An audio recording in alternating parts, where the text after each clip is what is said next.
Damos comienzo, ahora sí, a esta tertulia de viernes 4 de octubre de 2024. Estamos con Alejandro Aval. ¿Cómo andás, Alejandro? ¿Todo bien? Buen día, Romina. Buen día, Marcia, que ha regresado de su viaje. Ahí, muchas gracias. Me spoileaste el saludo, Marcia. Buen día, bienvenida. Buen día, muchas Está gracias. aterrizando. Sí, soy una argonauta aterrizada. ¿Pero seguís con el jet lag o algo de eso? No, bueno, ya está, vos sabés que sí, esta vez me pegó un poco más, ¿no? Sí. O sea, todos los días me despierto una hora más tarde, pero me despierto hoy me desperté a las 4:30 de la mañana. ¿Y que te despertás 3:30 normalmente? Sí, 3:30, 4:30, ya estoy con los ojos así, no puedo seguir durmiendo. Mira. Y después estoy fundida. Hoy me desperté una hora más tarde, espero que mañana una hora más tarde. Sí, va a seguir recuperando. Bueno, Juan Grompone, ¿cómo andás, Juan? ¿Todo bien? Bien. Bien día para todos. Y Gonzalo Pérez del Castillo, ¿cómo andás, Gonzalo? ¿Todo tranqui? Está buscando las golondrinas, ahí lo veo mirando atentamente la ventana. No, vienen a visitarme, yo no tengo que buscarlas. Ah, está bien. Vienen solas. Bueno, vamos al primer tema. Este fin de semana tendrá lugar una nueva edición del Día del Patrimonio, que en esta ocasión ofrece 1.500 actividades gratuitas distribuidas entre sábado y domingo en todo el país. Se trata de una fiesta que se ha ido asentando como tradición y que logra un importante movimiento de personas, tanto en Montevideo como en el interior. El lema para este año tiene que ver con el vino y su historia, atada a la inmigración europea, un tema del que charlamos en la tertulia la semana pasada. Hoy, ya en horas previas de esta gran celebración, volvemos a esta conmemoración, pero en su concepto más general. A ver, ¿qué valor tiene el patrimonio en un país joven como el nuestro? ¿Qué relación tiene el patrimonio con la memoria histórica? Marcia, tú proponías ir por este lado, así que te escuchamos en primer lugar. Bueno, como no, este es un tema que a mí siempre me ha interesado, ¿no? Y que he estudiado mucho, además, a través de la hermenéutica, esa rama, ¿no?, de la filosofía, que es interpretación. Y yo siempre digo, es muy fácil en realidad, parece más complicado de lo que es. Es el comprender. Entonces, vos siempre estás comprendiendo. Si miras una película con dos personas más, cada una va a tener una comprensión distinta de la película. Y bueno, y es un poco eso. Entonces, si vos lo proyectas al patrimonio, el comprender o el interpretar tiene que ver con la historia por un lado, con la memoria por el otro, porque son dos cosas distintas, pero tiene que ver también contigo como sujeto individual y con la comunidad que te rodea. Y por último tiene que ver con algo muy peligroso, pero que siempre nos está invadiendo, que es el olvido. Entonces, entre esas dos fuerzas, la memoria, que es dificilísima de conseguir y de mantener, y el olvido, que es arrollador, es que se mueve esta cuestión. Pero bueno, la noción de patrimonio viene de pater, la etimología, ¿no?, la raíz, pater, padre, patria. Y también de monere, que es el monitor, el famoso monitor que te recordaba las cosas, ¿no? Uh-huh. Recuerda, pero también te avisa, no solo te recuerda, te avisa. Porque mira que si no recuerdas, ¿qué va a venir? El olvido. Y cuando el último que recordaba perdió el recuerdo, no tiene marcha atrás, es como la extinción de una especie. O sea que sí será importante, porque a veces creemos, y esto sin pretender menospreciar a nada ni a nadie, pero a veces creemos que el patrimonio es algo más o menos divertido, entretenido, turístico. No, es una cuestión en la que nos va la supervivencia en cuanto al recuerdo y su enseñanza, su ejemplo, pero también, fíjate, el recuerdo nos enlaza al futuro, porque nos permite proyectar cosas en base a otras experiencias, sin tener que pasar nosotros. Está bueno pensarlo, porque no solemos mirar para adelante cuando hablamos de patrimonio, capaz, ¿no? Exactamente. Y vos decís, tiene una pata en el futuro. La experiencia traumática, que es la que acompaña al ser humano desde que nace hasta que muere, muchas veces se puede evitar en algún grado, si vos recordás. Pero se puede evitar de acá al futuro. Y eso es, para mí, el mayor valor que tiene el patrimonio y la memoria. Vamos a escuchar a los demás. A ver, Juan, dale, ¿qué valor tiene el patrimonio para vos en un país como el nuestro? Bueno, no, yo voy a agarrarlo por otro lado. A ver. Que existen varios patrimonios, existen muchos patrimonios. Por ejemplo, en primer lugar, el patrimonio material, que es el que primero que evocamos y el primero que se ha considerado. Los edificios, los lugares, los acontecimientos y muchas cosas más. Pero luego existe el patrimonio inmaterial. Por ejemplo, eso implica las tradiciones, la lengua, la comida, la música y muchas cosas más. Es decir, afortunadamente se ha empezado a reconocer, inclusive internacionalmente, la existencia de patrimonio internacional. Por ejemplo, yo qué sé, la comida, ¿no? O el tango, ¿no? Son cosas que no son intangibles, no son visibles, son percibibles de una manera distinta. Si existe patrimonio material e inmaterial, parecería que está todo agotado, pero no, hay una tercera versión, el patrimonio artificial, que son las leyendas, las historias, los recuerdos y más, ¿no? Las cosas más. Inmaterial, pero por el otro lado, decís, o sea... pero inmaterial, pero no se puede justificar realmente su existencia. Son posiblemente en algunos casos inexistentes, como las leyendas, ¿no? O ficcionales. Sí, por eso. Son ficciones o cosas que a uno le gustaría que hubieran existido, ¿no? Entonces yo creo que el patrimonio es un elemento esencial para la nacionalidad, ¿no? Es decir, es algo que forja una identidad. Sí, es decir, la nacionalidad no es solo el patrimonio, pero el patrimonio es una contribución importante a la nacionalidad. Y el peligro que tiene Uruguay muchas veces es la falta de consideración al patrimonio, a estos distintos patrimonios. Y también tiene otra cosa todavía más peligrosa, que es la tendencia en lugar de patrimonio, a la nostalgia, ¿no? Es decir, a una especie de... sería un cuarto patrimonio, el patrimonio bobo, ¿no? A ver, ¿querés ir vos, Alejandro, o escuchamos a Gonzalo? ¿Te parezca a ti? Tú sos la que distribuye. Vamos a variar, vamos a escuchar a Gonzalo, así vamos alternando estudio y Zoom. Bueno, yo hasta ahora, ya me encanta todo esto, y me encanta todo lo positivo que dijeron tanto Marcia como Juan y sus clasificaciones. Pero es evidente, cada país tiene su patrimonio, sus valores, los valores. Pero yo quisiera contrarrestar a eso, nada más que para discutir un poco, que hay ciertos valores que son universales, a la raza humana, que son grandes conquistas de la raza humana. Y yo creo que cada lugar del mundo tiene todo el derecho a festejar sus tradiciones, su folclore, su historia, las luchas a través de las cuales se opuso a la sumisión, cómo consiguió su libertad, por supuesto, y festejarlo, y si lo queremos clasificar como lo hace Juan, en materiales, inmateriales, pero cuidado,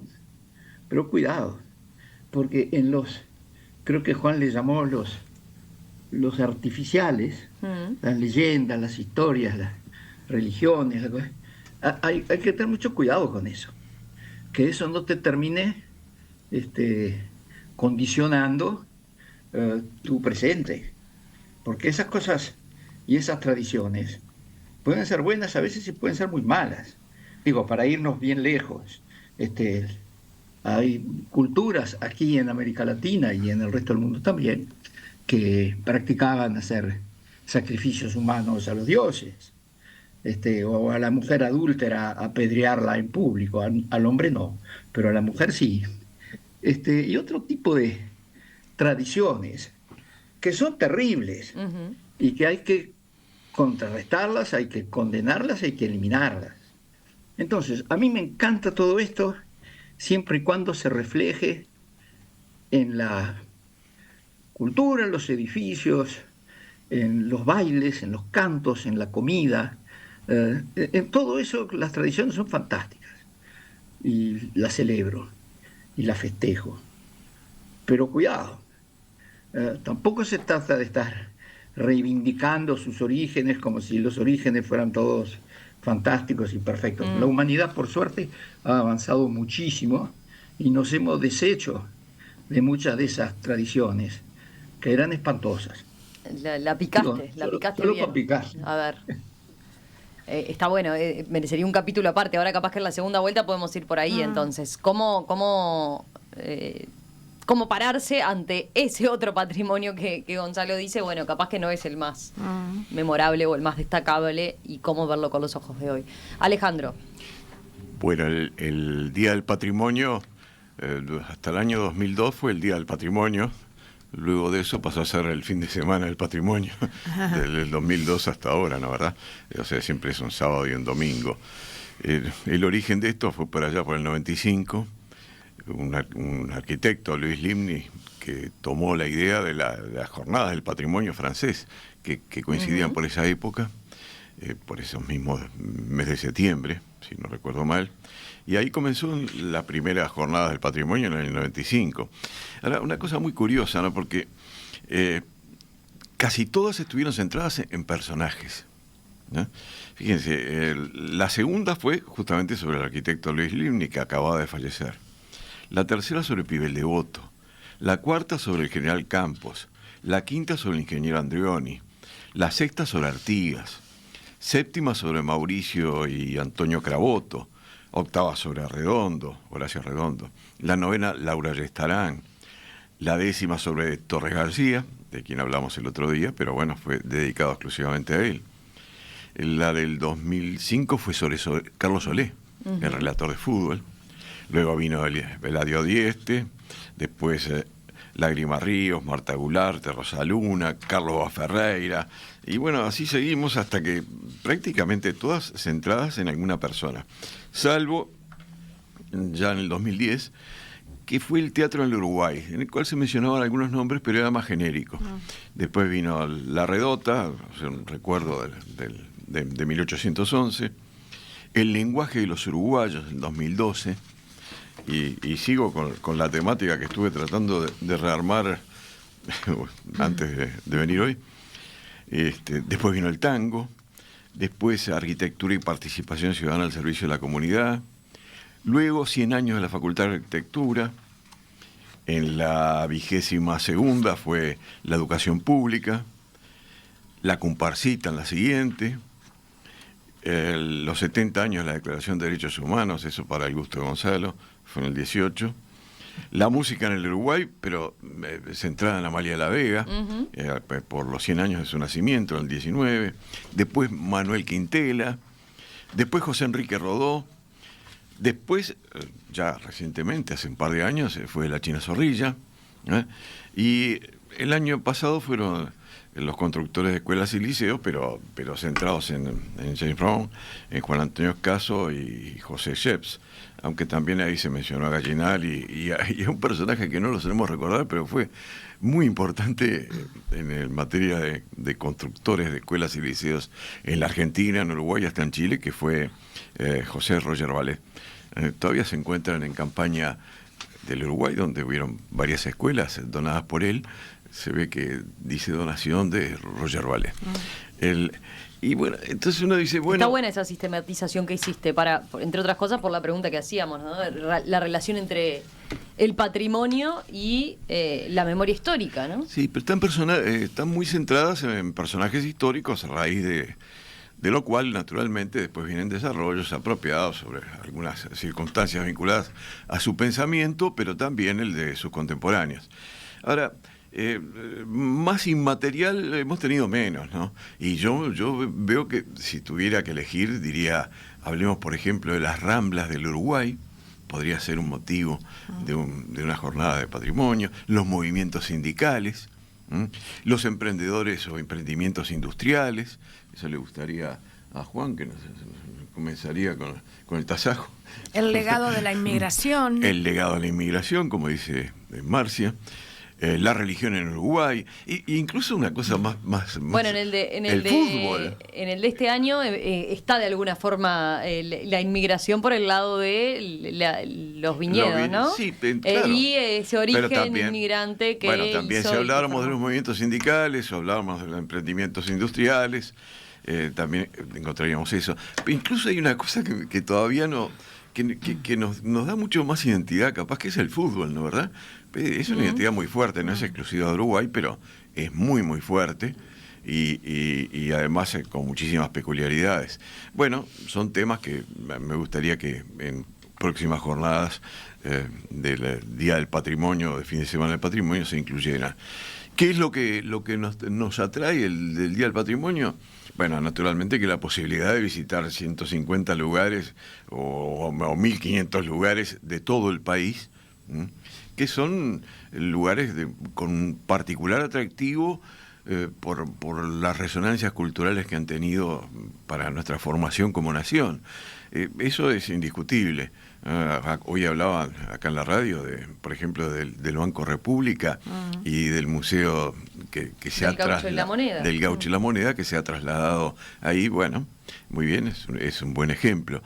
Pero creo que ¿qué es lo que se trata de encontrar? Y bueno, la identidad. No es una identidad exclusiva, pero es la identidad que es lo que nos puede identificar como país. Y bueno, todas estas cosas centradas muchas veces en personas, como recién mencioné, pero son lo que han dado lugar a identidad propia, a la identidad propia cultural del Uruguay, que incluye cosas que uno normalmente dice, eso no es cultura. Sí, es cultura. Por ejemplo, el fútbol, como mencionaba recién, ¿no? ¿Verdad? Eso es indiscutible. Y me parece bárbaro. Esto se tomó de Francia, sí, se tomó de Francia. El origen fue por Limni, allá en el 95, tomándolo de las jornadas del patrimonio justamente de Francia. Que la verdad que no tuve tiempo de controlar si se siguen haciendo en este momento, pero creo que sí. Bueno, por ahora vas te por dejo. ahí. Marcia, a ver, Bueno, no sé si querés retomar lo de Gonzalo o por dónde querés ir. Sí, porque está muy bien lo que dijo Gonzalo, es muy pertinente, porque yo, por ejemplo, también me estoy centrando un poco, ¿no?, en los aportes de la teoría francesa, en este caso con Paul Ricoeur, ese gran filósofo de la hermenéutica. Y él hace mucho hincapié en eso que decía Gonzalo. Es decir, él dice que la memoria es cuestión de voluntad, es verdad, es cuestión de intención, no así la historia. La historia es lo que transcurre, lo que de alguna manera vamos experimentando. Después vendrá la historiografía a hacerse cargo de narrarla. Pero la memoria es un asunto de intención y de voluntad. Pero también la memoria es muchas veces un asunto de abuso, dice Ricoeur. En el sentido de que porque ahí no teníamos que preguntar de quién es la memoria y de qué habla la memoria. ¿De quién es la memoria? ¿De quién es el recuerdo? Bueno, muchas veces es de grupos tradicionalistas. Pero claro, el problema de la tradición es que si se transforma en un ritual sin sentido, ahí empieza el abuso. Uh-huh. Porque de repente lo que hace 100 años o 200 o 500 fue una tradición cargada de sentido, hoy ya no lo es y hoy puede llegar a ser incluso un peligro. Era un poco lo que yo en su momento traté de expresar cuando se habló aquí de la semana criolla. Yo decía, bueno, cuidado, porque se toman mucho las tradiciones. Se abrió toda una polémica. Claro, se toman mucho las tradiciones campesinas, digamos, rurales del Uruguay. Pero no se tiene en cuenta a veces que hay una parte de esas tradiciones que es profundamente injusta, plagada de sometimientos y de abusos. Entonces es un poco por ese lado que yo tomo lo de Gonzalo. Y digo que tenemos que tener mucho cuidado, porque si la memoria es cuestión de intención y de voluntad, y nos preguntamos quién es el dueño de la memoria, habría que decir, bueno, en realidad esto es un asunto también muy fermental, porque siempre surge a través de determinados grupos sociales que no pocas veces compiten entre sí por derrotar un discurso de la memoria y por inaugurar otro. Uh-huh. Y hay otro abuso, para terminar esta intervención, que es muy frecuente, y es caer siempre en los mismos recuerdos y por lo tanto caer siempre en los mismos olvidos. Por ejemplo, en materia de poesía en Uruguay, caer siempre en ponerle Mario Benedetti. Que está muy bien, que yo lo amo a Benedetti. Pero yo estoy diciendo que no podemos caer siempre en Benedetti. Porque la contracara es el olvido injusto de otros grandes y grandes poetas mujeres y poetas hombres. Y por supuesto, si lo extiendo al campo general de las artes, me va a pasar exactamente lo mismo. Claro, lo que pasa es que uno trata de encarnar, o sea, trata, como recién decía, con esta relación que hice de los objetivos de los días del patrimonio a lo largo de estos 30 años, se trata de encarnar alguna idea en alguna persona física concreta, Rodó, Ferreira, Marta Gularte o quien sea, Artigas. Bueno, de 30 días del patrimonio, 24 estuvo centrados en personas concretas, ¿no, verdad? Es injusto, claro, es injusto, pero bueno, se trata de centrarlo para después seguir. Es que yo no sé si eso es injusto. Es un poco injusto porque bueno, sí, bueno, pero después se olvidan los demás. Es la repetición continua de una figura. Pero de repente, por ejemplo, los relatores del lugar, ¿no? Un fin de semana del patrimonio, relatores de fútbol, Carlos Solé, es verdad, es emblemático, ¿no? Pero no es el único que había, la verdad, y puede ser un poco injusto decir, Solé, no porque no sea meritoria lo que hizo Solé, al contrario, yo tengo un magnífico recuerdo de Solé. Coincidís con Marcia en algo de eso, ¿no?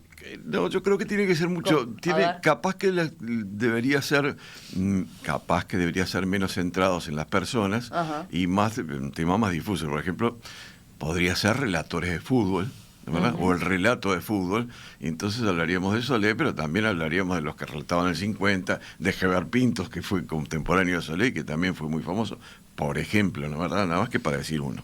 Y no hablo naturalmente de los actuales. Pero, y quizás sería mejor, me parece a mí, centrarlo de esa manera. Ahora, en realidad el Día del Patrimonio se suele poner un tema, pero después, viste que abarca tanto.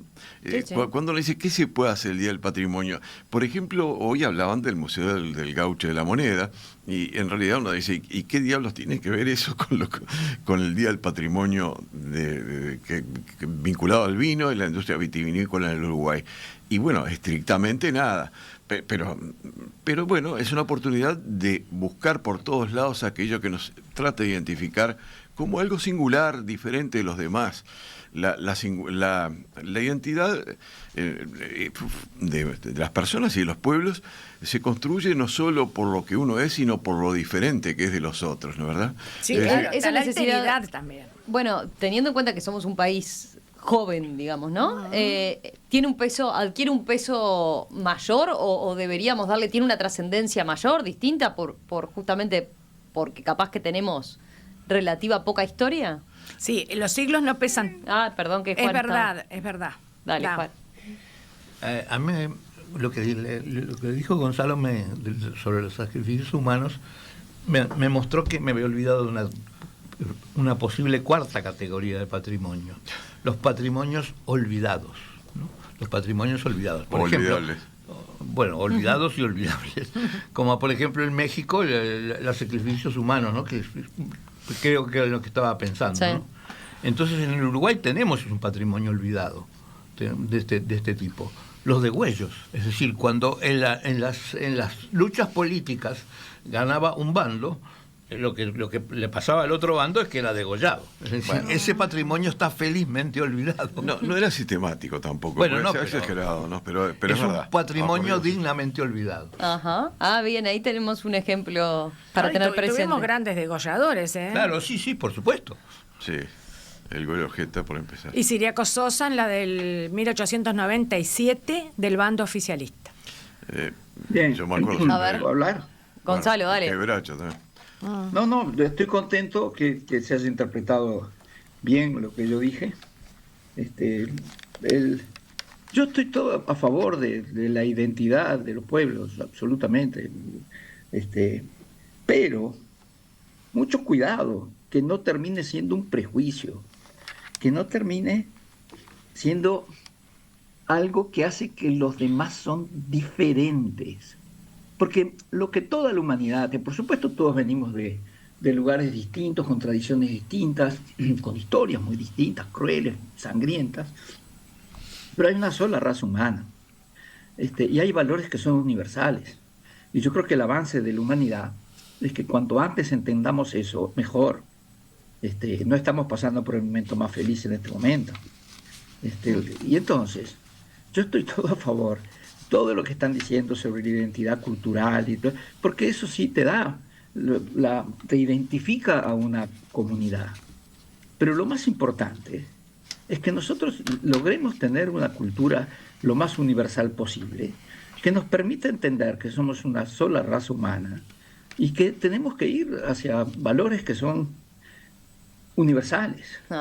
Bueno, en el 18 festejamos. De los demás. En el 18 se festejaron los 70. Para, porque nos están escuchando. ¿Qué pasa? Pará, dejemos bueno, terminar, creímos que Gonzalo. habías terminado. No. No, vos hablaste mucho más que yo con tu lista interminable. No. ¿Qué me venís a dar lecciones a mí? Ay. Dale, Gonzalo. Dale, habla. No, solo te quería decir que también tuvimos algo, ¿no? Había un título allá por el año 2018 que se llamaba el Patrimonio y Diversidad Cultural, y hablaba de 70 años de la Declaración Universal de los Derechos Humanos, y fue dedicado a eso, digo formalmente, aunque como decíamos recién, y Romina estaba de acuerdo creo, y que supongo que todos, el tema en sí mismo, bueno, es para centrar la atención en el tema, pero el Día del Patrimonio, el fin de semana del patrimonio, se presta para buscar identidades en todos los campos de la cultura del país, ¿no? ¿Verdad? Pero no creo que con la búsqueda de la identidad personal se esté destruyendo la idea de que tenemos muchas cosas en común, o por lo menos en la esencia tenemos todo en común con las demás sociedades que pueblan nuestro planeta en este momento. Ese es un buen punto, ¿no? Que planteaba Gonzalo. ¿Querés agregar algo, Gonzalo, de eso? De a ver hasta qué punto lo universal y el defender de nuestro patrimonio puede ser un choque entre ambas cosas, ¿no? O si es contradictorio o no. A ver. Lo que la gente no termina de entender es que la raza humana es una sola. ¿Y por qué? Porque nosotros podemos tener cría con cualquier ser humano, sea del lugar que sea, africano, asiático, latinoamericano, nórdico, lo que sea. Pues, si no fuéramos la misma raza no podríamos. Parece un concepto muy básico, pero es lo que es. Un chimpancé no puede tener cría con un orangután, ni con un gorila, porque son razas distintas, son especies distintas. La especie humana es una sola. Y por lo tanto, tenemos que tratar de lograr que como seres humanos inteligentes nos podamos entender y podamos todos ir evolucionando hacia cosas que hacen una mejor vida en comunidad. Ahora, yo no estoy en contra ni de las tradiciones, ni de la cultura locales y todo eso. Lo que sí me da miedo es que muchas veces por aferrarse a eso, por valorar en demasía eso, nos sentimos que estos otros son distintos y que yo no tengo nada que ver. Y cuidado porque esto permea hasta muy bajas cosas, decir, ¿no? Vamos a ver, blanco como hueso de bagual, colorado como sangre de toro, o nosotros somos del frente. Y no lo sacás de ahí, porque esto termina dividiendo en cosas que parece que son irreconciliables, cuando no lo son. Entonces, hay que tener mucho cuidado con estas cosas. Por supuesto que la cultura es fundamental a cada sociedad, pero te doy otro ejemplo. Nosotros, los latinoamericanos, provenimos de la cultura occidental. ¿Por qué? Porque nuestras repúblicas nacieron a la vida con esos valores, con los mismos valores de la Ilustración, etc., la Revolución Francesa, la Revolución Americana. Hay muchos pueblos de Europa que no nos consideran parte de la cultura occidental. ¿Por qué? Porque acá hay mucho indígena, hay mucha raza distinta, hay mucho esclavo, anda a saber qué. ¿Entendés? Bueno, y no nos consideran parte de la cultura occidental. Y no nos incorporan tampoco en un momento en que sería bien interesante que América Latina pudiera jugar un rol ahí. No nos lo dejan jugar. ¿Por qué? Porque dicen, bueno, pero ustedes tienen también esas otras religiones, la Pachamama en Bolivia y algunas de las cosas que mencionaba Juan.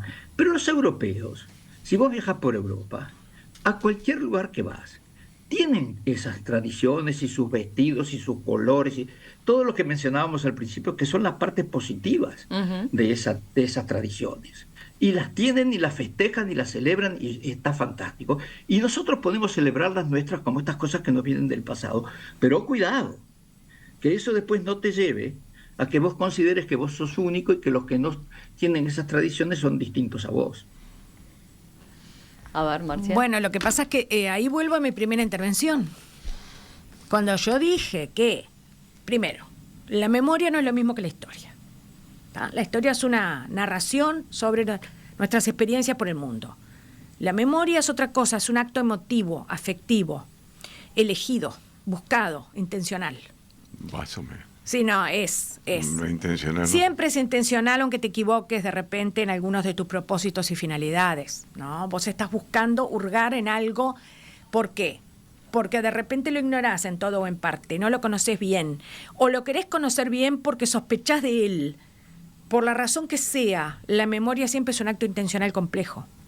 De repente vos querés echar luz sobre determinada cosa porque sospechás de esa cosa. Ah, mirá, yo tenía razón en mis sospechas, decís después. O sea, de nuevo, este es un tema que es un hilo en permanente tensión. ¿Sí es universal? Sí es universal. Es universal que todos los seres humanos, todos los pueblos, todas las culturas, todas las comunidades busquen elementos identitarios, elementos que los unan, elementos que den razón de lo que ellos creen ser o hacia dónde van. Eso es universal. Pero también hay una parte que no podemos evitar y tampoco podemos soslayar, que es la parte concreta, particular de cada cultura, de cada pueblo. Bueno, a ver, el peligro que nos acecha de la intolerancia, de ver al otro siempre como el alter y nunca como el idem, eso es un peligro permanente también. Y bueno, esos son los desafíos. Por eso vuelvo a repetir lo que dije al comienzo. El asunto del patrimonio es mucho más complejo de lo que parece. No es únicamente un momento para disfrutar, porque yo creo que así es como los uruguayos lo vivenciamos y está perfecto, ¿eh? Un momento de paseo, un momento familiar, un momento de descubrir cosas, o volver a los lugares que vimos alguna vez, de repente nuestra niñez, etcétera. Bien, pero no es solo eso. Es un asunto para reflexionar en nosotros mismos, en la cara interna de nosotros mismos. ¿Qué pasó? ¿Les quedó algo? ¿No? No estábamos hablando de los degüellos acá, pero de que a raíz del comentario de un oyente, de que era un gesto humanitario, en fin, algo así.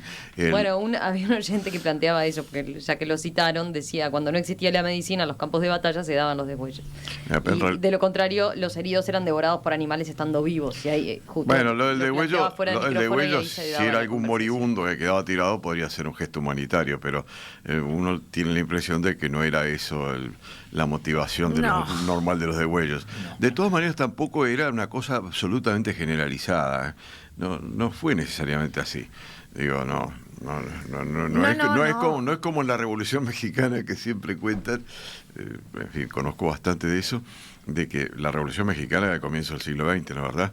Pancho Villa y Emiliano, no Cotelo, sino Emiliano Zapata, y toda la barra esa, contra Porfirio Díaz, etcétera, Madero y Carranza y demás. El tema de la Revolución Mexicana era muy original. El que ganaba siempre mataba a todos. Bueno, Urquiza fue un gran degollador. Pero en Entre Ríos y aquí. Lo hacían con quizás más humanamente, simplemente lo fusilaban. Pero fusilaban a todos los que perdían, con una pequeña excepción, los artilleros. ¿Por qué? Porque el que ganaba se llevaba los cañones, pero necesitaba que alguien los disparara, así que se llevaba también los artilleros de que perdía. Pero los mataban, era generalizado. Acá no ocurrió eso, vieron muchos gestos humanitarios. Hombre, ya la batalla de las piedras, ¿verdad? Sí, pero eso fue una excepción. No fue una excepción, también ocurrió después. Mirá que ocurrió durante la Guerra Grande y siguió ocurriendo después en las luchas, bueno, prácticamente hasta la Revolución de 1904. En la de 1897 hubo varios casos de auxilio entre bandos.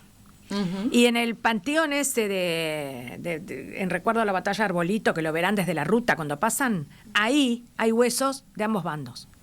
Sí, incluso se permitía a la Cruz Roja recoger los heridos de ambos grupos, la verdad, era algo, en la Revolución del 4 estaba plenamente organizado. La Cruz Roja recogía los heridos de los bandos revolucionarios y del gobierno oficialista. Pero es cierto, hubieron degüellos, está bien, pero no nos centremos en eso porque creo que es un detalle... Es una parte muy menor de lo que queremos decir hoy. Acá es un patrimonio olvidado, felizmente. Bueno, ojalá que sí. No, porque también las identidades pueden no ser todas buenas, ¿no? Y quizás sea bueno recordarlas. Quizás sea bueno recordarlas, las identidades negativas, lo que uno considera negativo, es decir, formó parte de la identidad, algo que ahora lo consideramos negativo, bueno, recordémoslo para tenerlo presente. Con los ojos de hoy día, por ejemplo, los movimientos esclavistas, que también hubieron en Uruguay, más reducidos que en otros lugares de América, mucho más limitados, pero existieron, ¿no, verdad? Y era algo normal. Y sin embargo, lo tenemos que reconocer que como una parte de la identidad nuestra de determinada época de la historia. ¿Pero para qué? Para decir qué mal que estaba eso, sí, estaba mal. A ver, Juan. Yo quiero recordar que en la última dictadura hubo sacrificios humanos de ese estilo, ¿no? Y estamos asistiendo a los desaparecidos, ¿no? Sí, estamos viendo que la verdad se abre paso.